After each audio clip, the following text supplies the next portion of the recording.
Shri Amar Patnaik ji.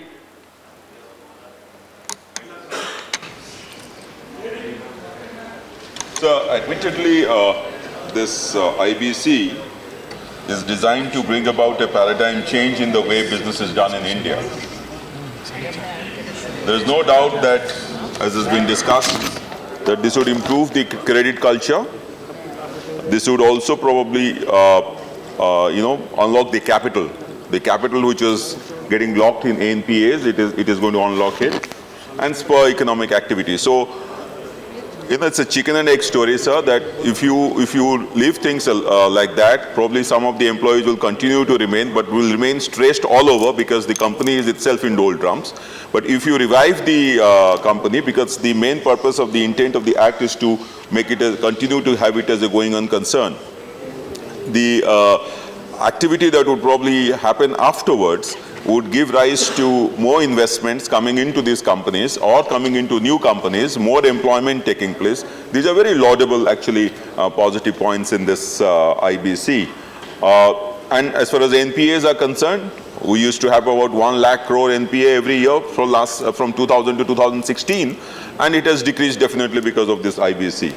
It has brought in accountability for promoters, and for the home buyers, the amendment have brought in a separate provision, which is really praiseworthy. The most significant thing is that here the responsibility for keeping the company alive is shifted from not just the promoters, the equity shareholders, to the creditors. Now, this particular act, it basically tries to bring the divide between the financial creditors and the operational creditors, as everybody has discussed. And by giving a primacy to the financial creditors over the operational creditors, it will further improve the financial, the credit culture. The banks will start lending, the offtake of loans will take place, new businesses will probably come about, and more jobs will be generated, employment would improve.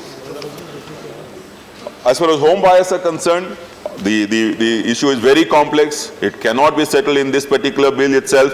REDA would continue to remain and has to remain as the primary act for solving the problems of home buyers.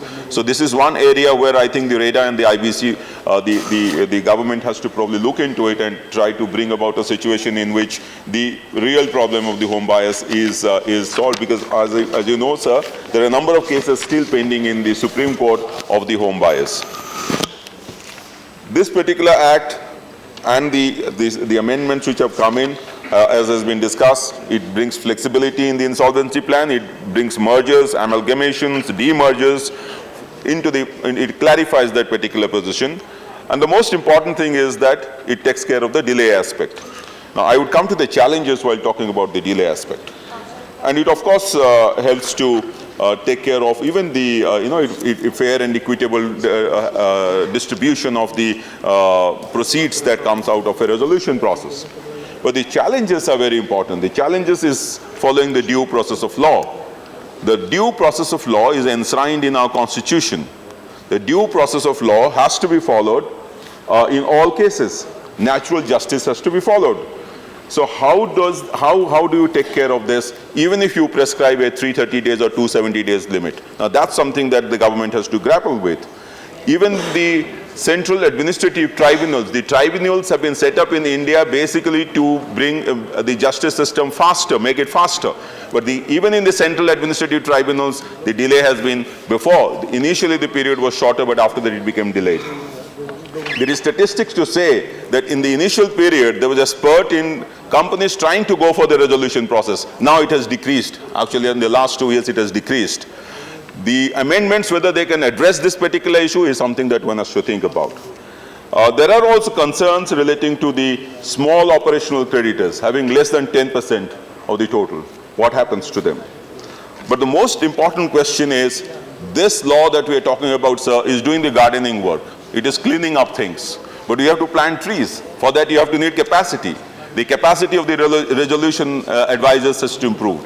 The capacity of the NCLT judges has to improve. NCLAT judges has to improve. I know of cases, I'll not name the bench, where the judge himself told the advocate, who was a friend of mine, that I don't know what is all this about in some of the benches. So this capacity building work has not taken place, and that may actually come in the way of resolving these cases within the time frame that the amendment has brought in. Thank you so much. Thank you.